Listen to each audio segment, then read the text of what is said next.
Speaking of Christmas gifts, that was like the beginning of a joke. I don't have the joke though. I have lots of beginnings of jokes and lots of like punchlines. I don't have much of the middle stuff. It's just not there.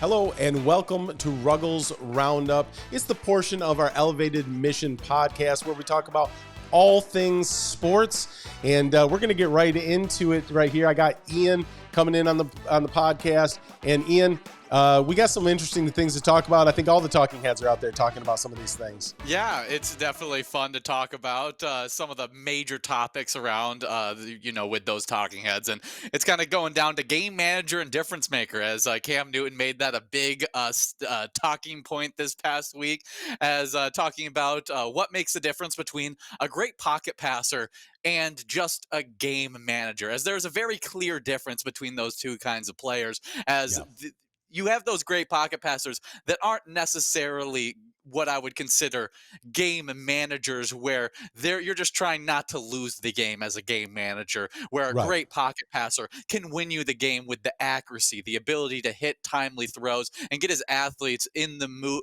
like hitting them in stride and in the right position to win their possession.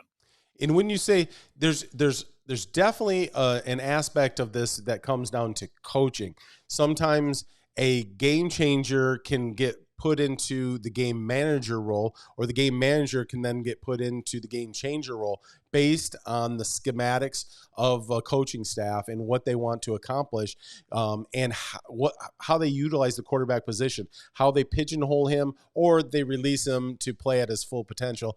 I think that there's guys that may be game managers that actually have the potential to be game changers, and vice versa.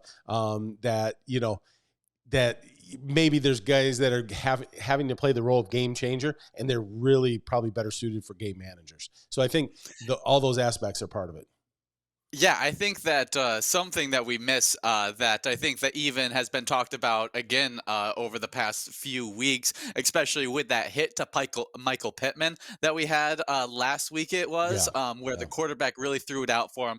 The defender ended up diving at the football as they're both diving together. Head-on-head collision ends up being a terrible thing. Defender is now out of the NFL for the rest of the year due to that hit. And Tom Brady made a little comment on that hit about how quarterbacks need to be better about throwing their wide receivers into positions where they can protect their body, and they can and be just better at hitting in the right zones, reading the coverages and hitting them on time. And that's what I think is there's a lack of that in the NFL right now. And so I kind of say that we are in an era of the NFL where we don't have a ton of great pocket passers. There's a lot of game managers out there that don't know how to hit those throws correctly, how to protect their wide receivers' bodies so that they stay, a full healthy team for all 17, 18 games, however long you go into the playoffs, whatever it is. And so you got to be a great pocket passer to hit all those throws, like Tom Brady was kind of mentioning with protecting the players. Yeah, no, in the funny thing is I've even seen the lack of that kind of detail in the coaching at the high school and the college level. I remember watching a practice, and I watched a quarterback, and he was hitting pinpoint passes, and he actually was like getting receivers to turn the opposite way in which they were running. But what it did was he would throw it, and it would turn the guy, and then would move him away from the defender. And the coach started yelling at the quarterback saying, "Why aren't you hitting that guy in stride?" And the quarterback is like, "Because I wanted to get him away from the defender. That's why that was a touchdown." He was like, "No, it was a bad throw, and he bailed you out with a touchdown." And I'm like, how did that guy not see that? Like, I'm watching the same thing that coach is watching, and he didn't understand about the nuances of playing the quarterback position. And so I think at these younger levels, and it's not just the youth, it's high school, it's college, leading into the NFL, and they don't even understand how a quarterback should hit the receiver to actually move them open. So if they're not getting taught by the coaches, they don't even know. They just don't even know how to throw these guys open.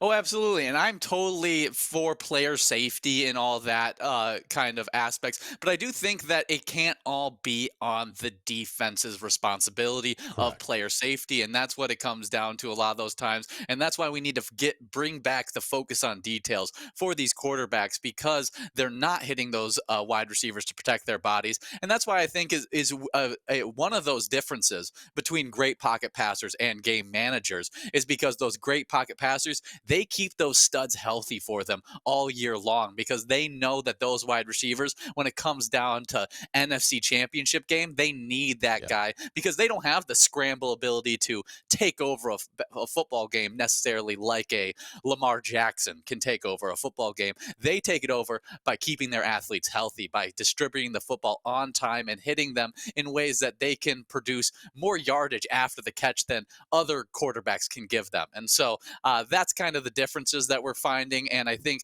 like I said, there's a little bit of a lack of great pocket passers in the NFL with the age of protecting the player, scrambling outside of the pocket, less on time throws than there ever has been in Yep. the NFL. And so those all make differences in kind of limiting the amount of great pocket passes that are in the NFL compared to the amount of game managers that are in the NFL. Well, the funny thing is we've elevated the position of quarterback currently versus like let's say the '80s. Like the quarterbacks are just so much more athletic. They can do so many more things. They put up unprecedented numbers and in completion percentages and all that kind of stuff.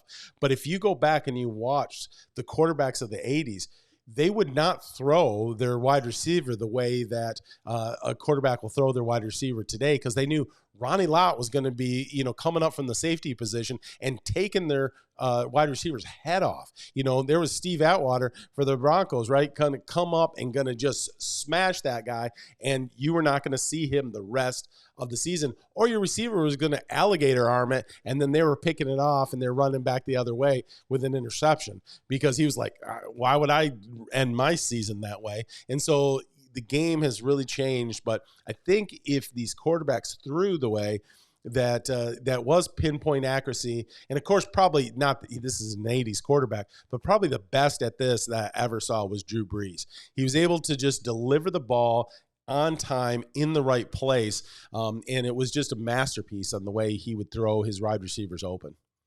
Oh, absolutely. I mean, he's a priest. When if you ever want to, if you are a quarterback that's trying to get better at pre-snap reads, Drew Brees is your guy to watch. Is that guy did all of his stuff pre-snap. He knew everything that was going to shift in the defense before the snap happened, and and analyzed it and knew exactly 3 steps. I'm hitting him there because the defense is going to shift like this.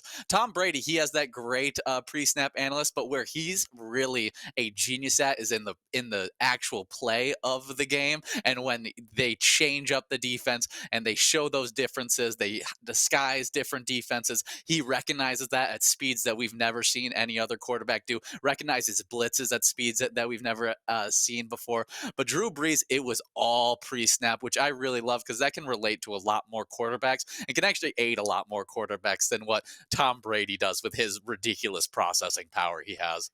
Yeah, that was his superpower. And some people go, I don't understand. His physical attributes were not to be the GOAT of the league. And how was he the GOAT? How did he do what he did? And it was his processing speed. No, he could think like no other quarterback before him or since. And I know we're only a year removed from him playing, but his last year at Tampa was not the Tom Brady that we knew, and he was not processing that way. And I don't think that time caught up with him. I think it was purely just all the off the field things, distractions that were taking him out of that process. Hey, But if I, yeah. as a Vikings fan, I would still take Tom Brady on my team over. Right now, I got Nick Mullins as a Vikings fan uh, starting for me at quarterback. Nick He did Mullins is an still throw absolute for animal. 303 yards and 2 touchdowns in his first start for the Vikings.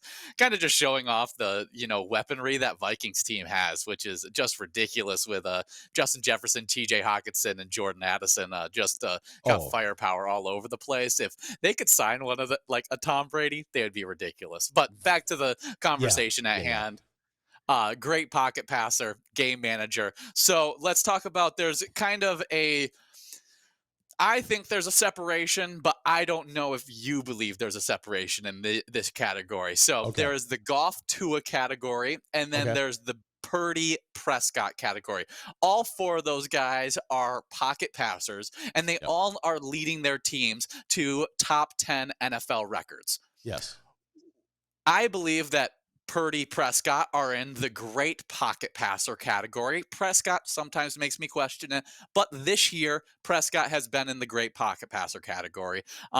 Goff, Tua, they kind of put me more into the game manager category. Where do you see those guys? Do you think it's scheme? What's the difference? Yeah, I'll give you my first thoughts. Well, I like your separation of those two players because I think their games more mirror each other. So like Golf and Tua's more mirror one another's game, and then Purdy and Prescott more mirror each other.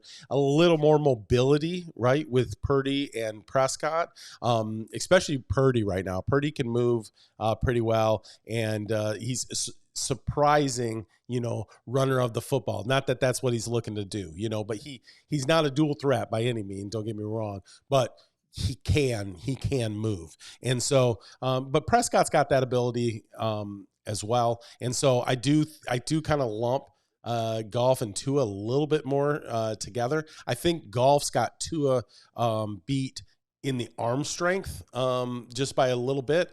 Although, Golf, I trust him when he's playing in a warm weather place, when he's playing indoors, and then I really don't have the trust of Golf when he's outdoors playing in maybe inclement weather and those kind of situations. Tua, he's never got that great arm strength. I like, well, all four of those guys. I like the leadership abilities, right? I like who they are in the locker room, like who they are off the field. Great guys in that situation. But I do agree with you. I would put Goff and Tua more in the game manager. They just don't have the ability to make that big moment. Although Goff maybe in a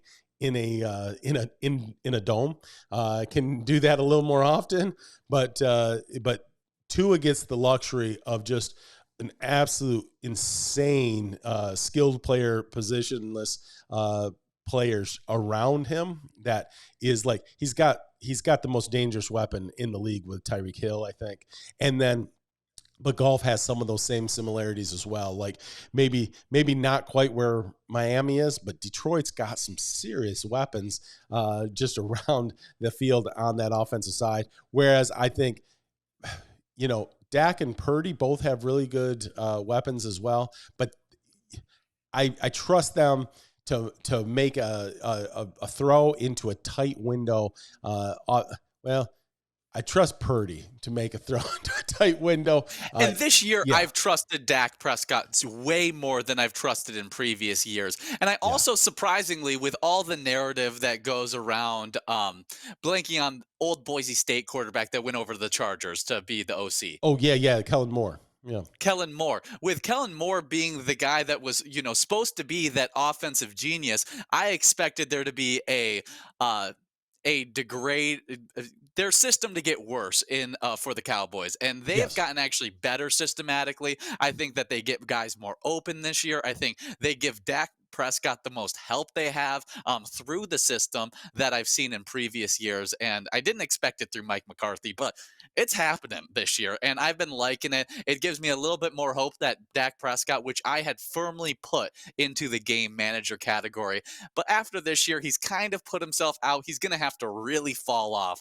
in these last 3 weeks for him to move himself back in my eyes to that game manager category because he's just been whipping the ball around. Purdy is, I mean, it's pretty obvious. I think you can see the difference between what he is in this offense compared to what a true game manager was in this offense in Jimmy Garoppolo. It's Right. kind of just you can literally just go night and day difference. See what happens when Purdy's in there, when Jimmy Garoppolo's in there. You know what the game manager looks like, and Brock Purdy looks significantly better. He's a great pocket passer. No, Goff, yeah. Tua, they fall into the other category for me where they just sometimes miss out on those big opportunities in my eyes. 100%. Yeah, they they don't have the ability to put the team on their back. It doesn't appear anyways at this point, and just, take them across that line to go win that big game. They need their players around them. Doesn't mean they can't win a big game, but they need the other players around them to help them take that team across the goal line. And so, yeah, I agree with that. I don't have a big problem with that categorization. I mean, Dak, again, like you said, I like what he's done this year. And Mike McCarthy, I mean, kudos to him. I mean, everybody thought that was going to be 100% downgrade by going from Kellen Moore as the play caller to him calling the plays. He was under a lot of fire. Even Jerry Jones was under a lot of fire for hiring, Mike. And he has said, pushed his chips into the center of the table, and he delivered. He has really done a great job with that offense this year. And, I say, it's amazing for a guy who has been a head coach and won a Super Bowl, and to take the kind of criticism he has, I got to take all that criticism and throw it away at this point. I mean, just really doing a nice job there in Dallas. And I don't know if I mentioned this on our last podcast, but I was listening to Jimmy Johnson talk about that. He went and watched practice this year and just spent some time with Mike McCarthy and just watched how he was taking care of the team, what he was doing to lead that as a head coach. And he said he came away thoroughly impressed. And he said, that's a good football coach. And that's pretty high praise from a guy who won both a national championship and multiple Super Bowls. And, he's done it at multiple levels. And so, that's a Hall of Fame coach saying that about him. So I'm right now, Mike McCarthy, I'm giving him a lot of credit for what he's done in Dallas. A lot better coach than what he gets credit for due to the whole entire drama with Aaron Rodgers. And so definitely like him as a player for sure. Definitely some cool stuff there. I think you can definitely, game manager, difference maker, and then you can almost go into a different category of player, would say risk taker, which would Oh, be yeah. those players that are on the other end of the spectrum, that I feel like game managers, they're too safe. Difference makers, they mend that risk taking, that playing smart, and they mend it all together. And then you got the two risky quarterbacks that are in a different category, where you're not sure whether it's risking injury because they're running the football too much and taking too many hits for my liking as a quarterback, or you're a risk taker in the sense of throwing it in double coverage in between the safeties and you launch it. There's definitely a lot of different categories you can fall in for a quarterback, and it's hard to be that difference maker. And I think that Purdy, Prescott, you got Jalen Hurts, Patrick Mahomes. Now, do you see Justin Herbert as one of those difference makers, as I've always thought of him as? But every single year, they seem to lack the success that a difference making quarterback would have. I hear what you're saying. I do have him as a difference maker, but he's had a new offensive coordinator, I think, every single year he's been at the Chargers. And I just don't think that he's gotten any continuity there. I'm I hate to see coaches get fired, especially in the middle of a season, but I think the Chargers had to make that move that they did, and Brandon Staley's stay was just done there in with the Chargers organization. Now, here's the thing: I don't know who that next coach is, but I think they got to get an offensive-minded coach in there. Even if you can pick up a high-level defensive-minded head coach, I wouldn't go that direction. I'm going to get myself a really strong offensive-minded head coach, and the talent they've got on that roster, if they'll pay the guy, they can bring in a high-level coach. And I think, you're in LA, so it's warm. You got to pay them a lot of money because they got the high taxes and all that over there. But you know what? You got good weather. You got a lot of talent. I think they can bring in a high-level coach. And if they did that, I think you'll see Justin Herbert be that difference maker that we all want him to be.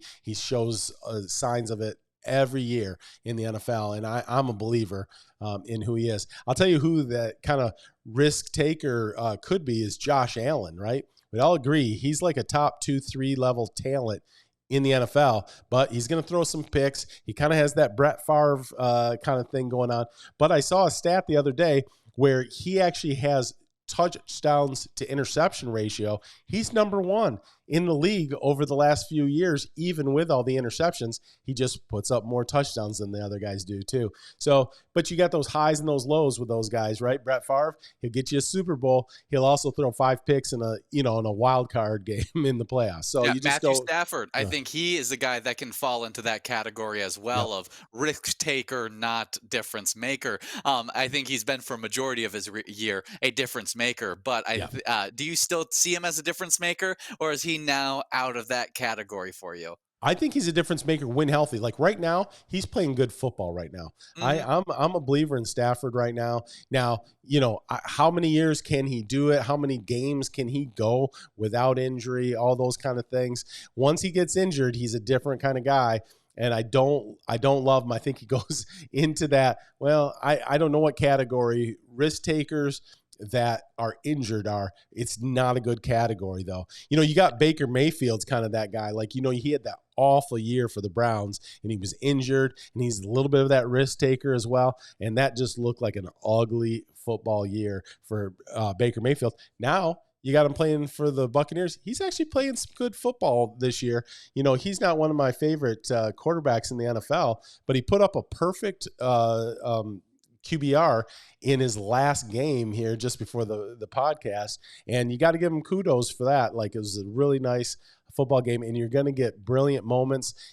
I've got that category of Baker Mayfield, Sam Howell, Gardner Minshew, like that. I feel like they want to be that risk taker. They want to be that guy, but maybe they're more game manager talent wise. And so I don't know where I place them, but they can win you some games. They are what I consider the perfect backup QB category.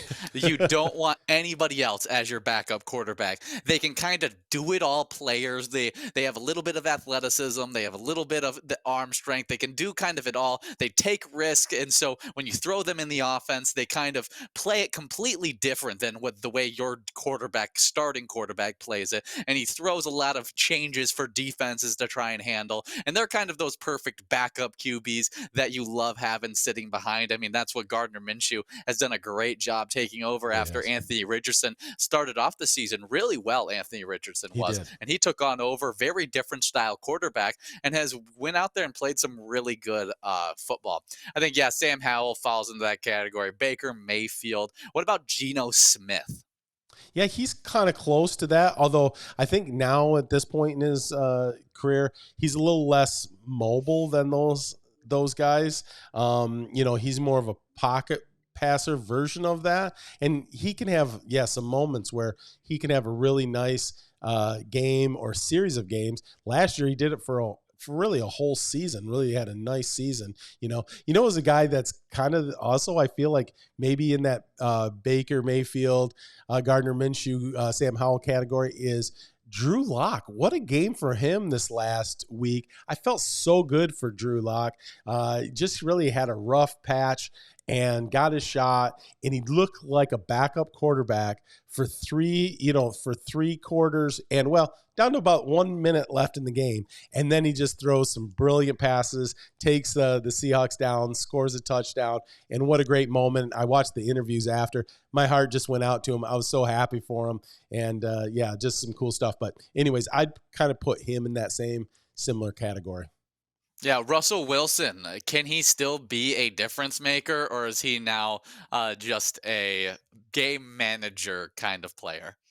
Probably game manager, but I'll tell you this, even in their loss against the Lions this last week, when I was watching, I go, how did he pull that out of his bag of tricks? I mean, he just will extend the play when the play looks like there's no extension to be had, and just throw a ball that you're like, he just, flips it forward for 15 yards underhanded to some receiver that's just, gotten open underneath the coverage and all that. And you're going, crazy. But then I'll also watch plays where he has a clear guy open running, in the corner of the end zone, and he doesn't throw it like he used to. He used to make that throw. He used to find those guys, and I just don't think he's quite finding those guys anymore. But he has some kind of magic, and I don't know if it's gonna. We talked about this at the beginning of the season. I don't know if Sean Payton and him work. together. Like, is that the right mix for him? Like, the coaching style and his playing style and just his mentality. But they've certainly went on a streak here. We'll see if it stays together during the offseason. They're kind of a fun team to root for because they had such a bad beginning of the season. It was just kind of that rough thing.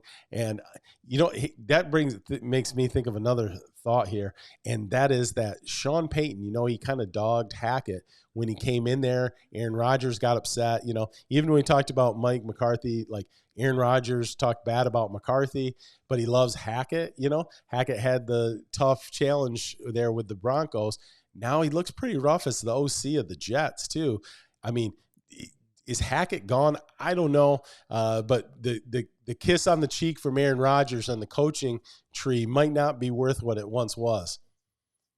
Yeah, I mean, talk about the disappointments of the AFC West, as the Chiefs are the Oh, only good team, it feels like, in that conference. Got Broncos, Raiders, and Chargers, which had been oof, heralded as really good teams. I think 2 years ago, it was who was right? gonna stop the AFC West, Just and the now best it's division. everybody's gonna stop the AFC West unless you're the Chiefs. Yeah. So it's an interesting spot to be in the NFL. Talking about top teams, though, we do have the power rankings out here in front of us as well. We can Yeah. give a little reaction to that as we got Jacksonville at number 10, Cleveland Browns at number 9, Buffalo Bills at number 8, 7 is Detroit Lions, 6 is Kansas City Chiefs, 5th is Philadelphia Eagles, 4th is Miami Dolphins, 3rd is Dallas Cowboys, 2nd is Baltimore Ravens, and 1st is San Francisco 49ers. Where do you see shifts? Where do you see the Super Bowl contender line hitting?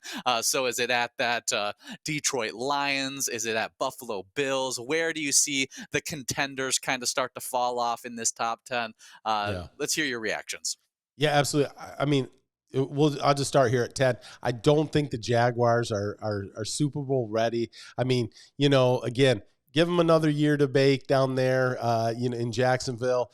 Doug Peterson, I think, is doing good things there, and we're going to see where Trevor Lawrence ends up in his maturation as a quarterback. I think he's taken good strides each year. I think he's going to be a nice player as he keeps going, but they're not ready there. They're not in the Super Bowl window for me. I don't think they're coming in the house through the window. So I look at the Cleveland Browns. There's just something about that Flacco guy. No, I'm just kidding. They, uh, the Browns. I mean, they're doing it with some tape. It's MacGyver. It's bubble gum. It's a toothpick and a rubber band, and somehow they're coming out. Give all the credit to Kevin Stefanski and that defense. That defense has really looked good, and so I don't think they're in the Super Bowl window either. But I really like what Cleveland Browns have done down the stretch of the season and just been able to stick around. The Bills, okay, at number 8. 3 weeks ago, I would have said no. Those guys are not in the Super Bowl window at all. Now I'm kind of like, wow, they're like Baker Mayfield. They're feeling kind of dangerous. I mean, they are a tough out right now. And if you have to go to Buffalo, that's a tough place to play this time of year. I mean, it's kind of nasty. It's kind of grimy. Like the snow's coming down. That wind chill is a factor. It's tough.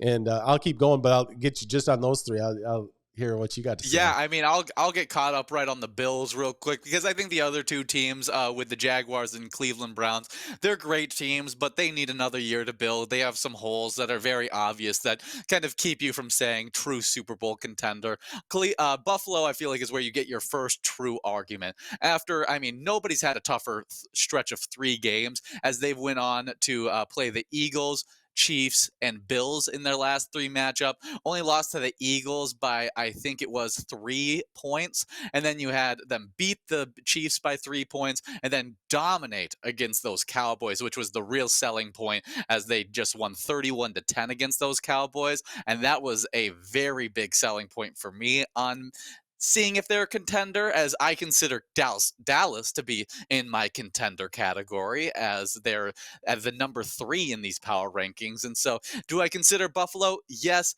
but I do worry about their playoff ability, as they seem to always kind of come into the playoffs and be one of the better regular season teams and struggle playing against teams that are in that playoff mentality. And so I keep them out of my true contender category, but I think they're right on the brink of getting there. Yeah, I'm kind of there as well. I'm 50-50. Maybe am I a believer? I'm not 100% sure. I possibly am a believer, but I just can't pull the trigger on it. I just don't know. Like, are they that guy? And then the Lions are the same way, right? If I just look at just last week, I go, oh, look at the Lions. Surging Bronco team. They looked good. They just smashed them in the mouth. They had that Dan Campbell feel to them. You know, you're just kind of like, wow. And Jameer Gibbs, I was just like, holy cow, look at that dude, man. I mean, he went over 1,000 scrimmage yards on the season. It looks like he's going to have over 1,000 rushing yards before the end of the season. I mean, nice rookie. And Sam Laporta, you talk about a 1-2 rookie combo. Nice job in the draft room. The war room was putting their thinking cap on when they got those guys. We've talked about maybe not in the right spots where they drafted them, but they got the right guys on the, in the room. So nice job on those draft picks. But I don't think the Lions are quite there. We just talked about Goff a few minutes ago about being that game manager. I don't know. Goff's one of those guys. You can't really get rid of him. He does a lot of really good things for your team. He's a good guy. They did an interview with him as he was the player of the game after the game this last week. And I'm watching in the NFL Network there. It got him up at the table, after the game. And they were like, hey, big win, against the Broncos. What are you going to do tonight to celebrate? And he goes, I'm going to drive home and get to bed. He's just regular dude. Yeah, Just wants to chill. He just likes playing football, and that's yeah, about it. He doesn't want to yeah, hang out with you guys. exactly. It's great to watch, to be honest. No, He's and very I Jay like him. Cutler-esque. Right, he has got a little bit that he maybe a little less cantankerous than Jay Cutler, but yeah, good dude. I'm happy for him. But you'd love to hear a report about how now that he's back off of IR, how's Hooker looking out there at practice, and can you hold on to Goff long enough to see if Hooker looks good? Could he be the Jordan Love? Could he be that guy that comes in, takes over, and does really good things at the quarterback position for the Lions? We'll see where that goes. But Lions not really in my Super Bowl window. My heart says yes. My mind says no on that one. So, and then we go on to the Chiefs. Chiefs, I mean, how do you bet against, Mahomes, Reed, I mean, Kelsey, like they've got some guys in the room, but I'll tell you what, they have not looked like a contender a bunch this season. And so I'm going to say yes in the window, but it's only because of my trust. It's only because of my trust in Reed and Mahomes and Kelsey and just what they can do and what they've been able to pull off for the last few years. Otherwise, probably the Chiefs fall. And I got another team that's a little bit like that, and that is good record. They win. They went to the Super Bowl last year. But boy, the Eagles have not looked good really all season long. They kind of pulled out wins, but then now they're starting to mount up some losses, and the losses look like what we saw during the wins, but now they're not getting the win at the end of the day. I don't know. I'm going to keep them in that Super Bowl window, but I don't really trust them or the Chiefs, even though I'm putting them in the window. Yeah, I think that I'm gonna take Chiefs out of the Super Bowl window, as Okay. even though we always talk about, and it's kind of going against our philosophy of good coach, good quarterback, you can win games, kind of philosophy. Yeah. And I think you can just only take that to a certain extent. I think they have a great organization that puts as many good, talented players as they can around Patrick Mahomes, but they just haven't been able to get those stars around him, and that just has affected this team, and not having the offensive weaponry that they've had in previous years. And they've never had this explosive defense that could really lock down teams. When it was more just their defense was more just, hey, be a good enough defense that Patrick Mahomes can be as explosive of an offense to just dominate all of their matchups. And that just hasn't been the case this year, where their offense can be at the level to keep up with their defense, which has actually been the star of the show compared to their offense this year. And so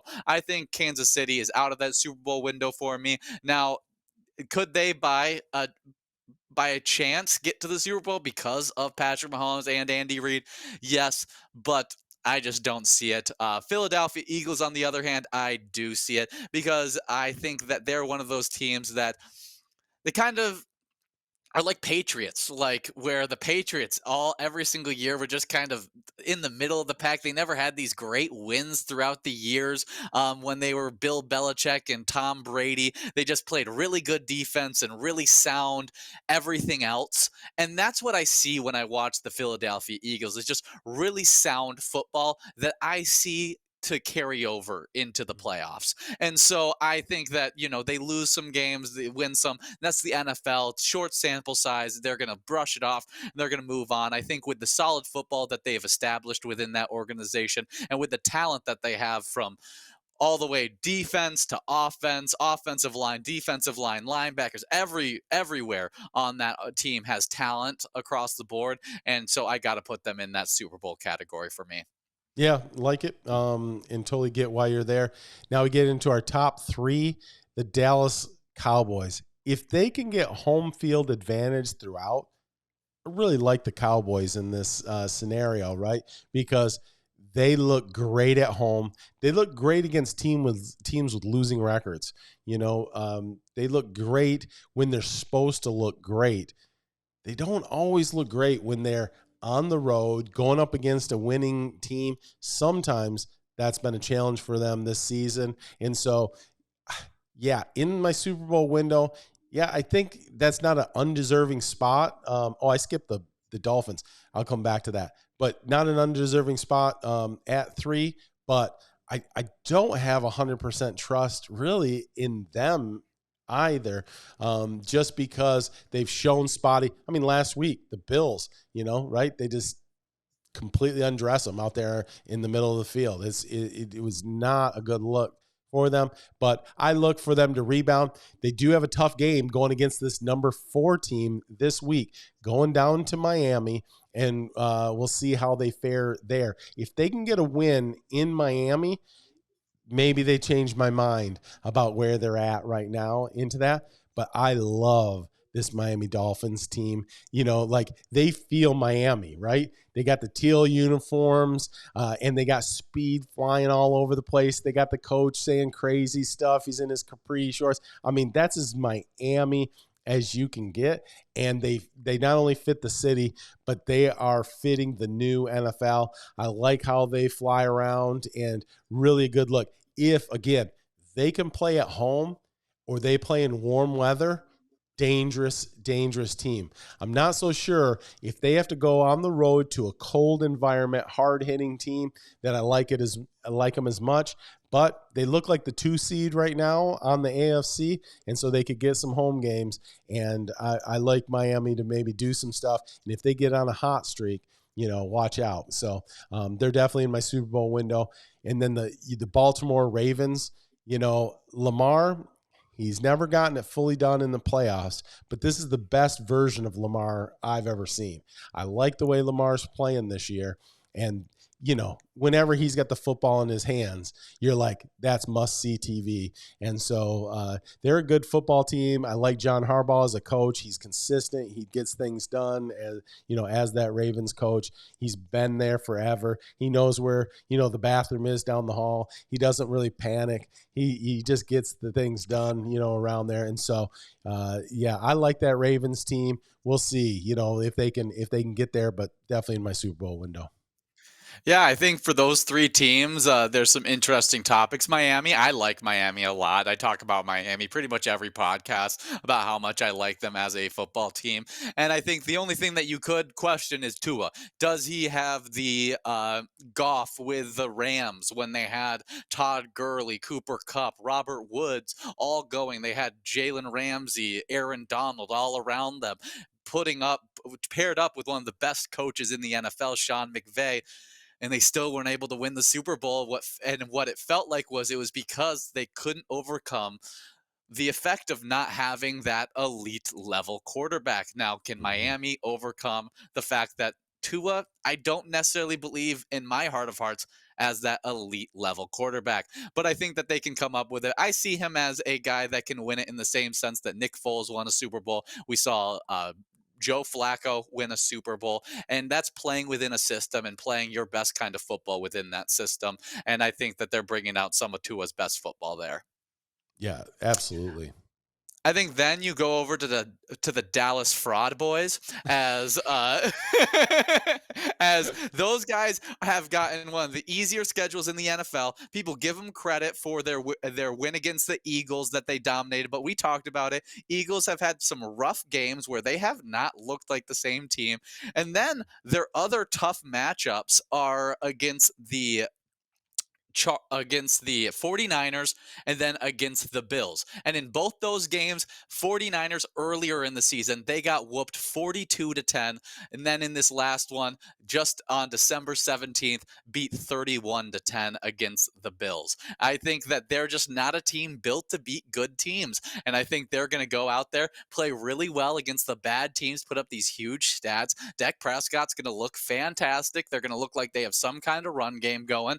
And I think you're going to run into the good teams, and that run game is going to start to disappear for you. And it's going to look very similar to what it was in against the Bills, where Tony Pollard only got 50 rushing yards in that Mhm. matchup. They're going to make it a lot tougher to pass as you have less receiving talent than you've ever had as Dak Prescott.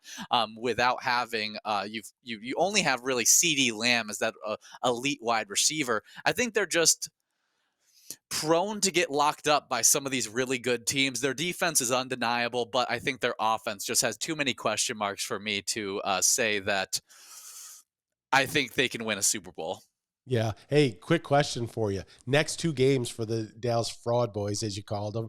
Uh, they're going to Miami, and then they're going back home, but they get the Detroit Lions. So maybe the toughest 2 game stretch they've had in the season right here. How do you think they fare in those 2 games? Yeah, I mean, if what I predict to come true, I think they're going to get crushed in the next 2 games, and I think they're going to have a great end of the season game against the Commanders. And that's going to how it's all. They're going to be like, oh, they're back right in the shit, and they're ready to take it on in the playoffs. That's what everyone's going to say at the end of the season after they crush the Commanders.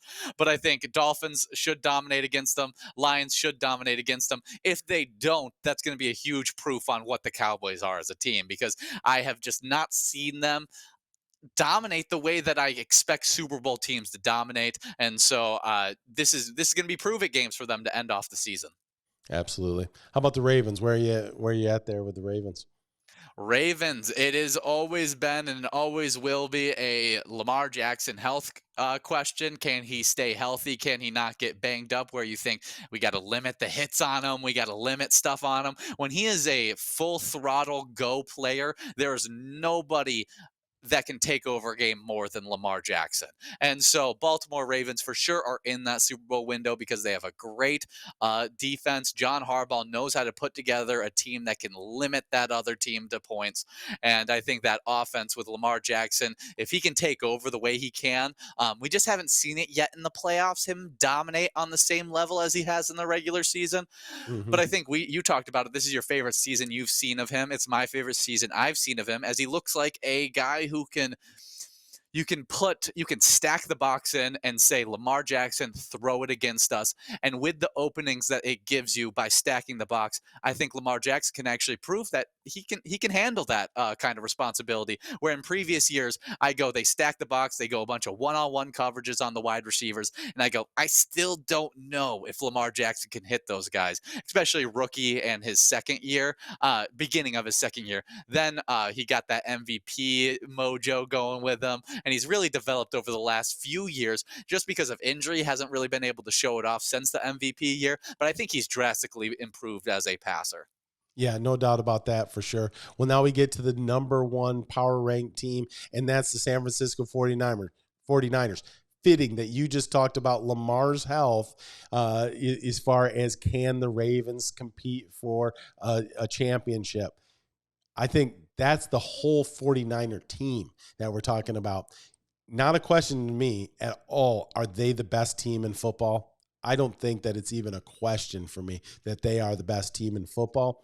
Can they stay healthy for a playoff run, really for the last 3 weeks of the regular season and then a playoff run and get all the way to the championship and win that championship? It's all about health, in my opinion. And if they do stay healthy, I don't think it's a if they will. I just think that it's going to be a championship for those San Francisco 49ers. So maybe there's a team out there that can prove me wrong. I mean, definitely like the team you love, the Dolphins get super hot. They're flying around the field in Vegas in a Super Bowl against the 49ers. And man, I'd give them a chance for sure. But that 49ers team is that's one of the stacked. few reasons why 49ers, you talk about just mass amounts of talent across the board for them. Philadelphia Eagles is one of the only few teams that I feel like can actually match them talent for talent wise when you go Yes. position group to position group. Yeah. Yeah, I agree with that, especially on the defensive side of the balls. Both those teams stacked with defensive talent.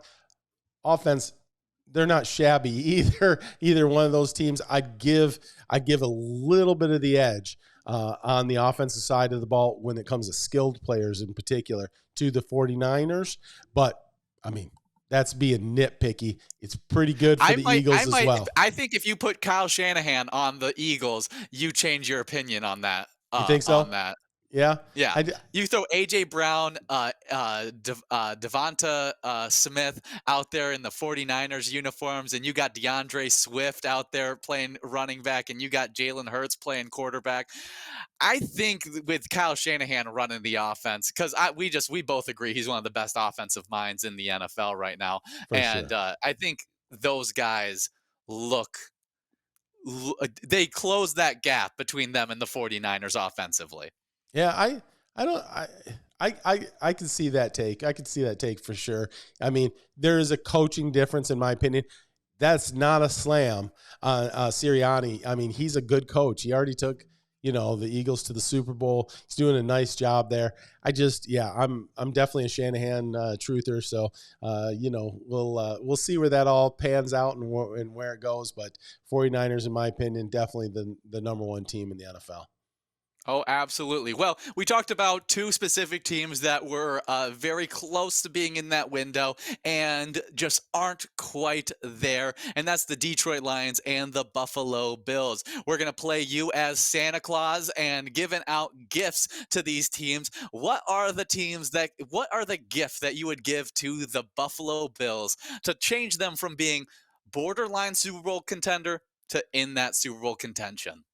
Well, I'll tell you what, for the Bills, one of the things is that OC position, and maybe they've got it since the change. When they made that move during the regular season, I've seen that their offense has really looked a lot better. I think that's what they've lacked. Since Dayball left for the Giants, it feels like that offense was regressing. Again, we're getting a little bit of a surge here mid-season with some offensive coaching changes. And so maybe the gift has already come, and then we're going to see it in a playoff run. But if I could give a gift, it's not even a player gift. It's an offensive mind shift gift, and that is with some great offensive minds on that Bills staff. I think that they've got good defensive minds in the room. And now I'm not 100% sure that they don't have the offensive minds, but they've lacked that offensive coaching, in my opinion, over the last year. But again, we'll see. But that would be my Christmas gift. surefire offensive coordinator, just getting the job done for them. Yeah, I very much agree with that statement. That would very much, if this continues, the trend continues where their offense can put up a 30 piece against a very good Dallas Cowboys defense. I think that is a recipe for success. And so I agree with you. An OC for the Buffalo Bills, if this continues to work out, they already got their gift. Detroit Lions, on the other hand, I think they have got good coaching on both sides of the football that are, calling some good games. If I had to give the Detroit Lions a gift, mine would be probably going into probably going to have to go with a cornerback, and I'm trying to figure out which cornerback I would go with, as whichever one you want to say is the most lockdown corner in the NFL this year. That's what they're just missing, that number one cornerback, it feels like, that can go and track the number one wide receiver wherever he goes on the field, play that man-to-man coverage. It's one of the more useful pieces in the NFL to have a guy like a Jalen Ramsey that just goes across the field. AJ Terrell does it for Atlanta. Those guys that really dominate one player. The Lions just need that kind of defensive piece that can really take that defense from good defense to great defense. Yeah, absolutely. No, I agree with that take. That's a good call there. We're geniuses. We fixed these teams with one Christmas gift. So I think that's awesome. Well, hey, we're running out of time, and I just want to thank you guys, the listeners and the viewers out there watching the Ruggles Round Up. We have a blast coming in here and talking to you guys and just getting to talk about all things sports, and we really appreciate that you listen. Make sure you subscribe. Make sure you hit that like button, because that's how we get in those algorithms. That's how we get it out to more people, and we definitely want to do that. Again, thank you for watching, for listening. You know, we put this out on YouTube. That's where you should be getting most of your information in life. YouTube, it's a great source for information. Well, at least with us. So yeah, we appreciate you guys, and I just want to say have a Merry Christmas and a Happy New Year if you don't check in on the podcast between then. But we just loved coming in here and talking to you guys.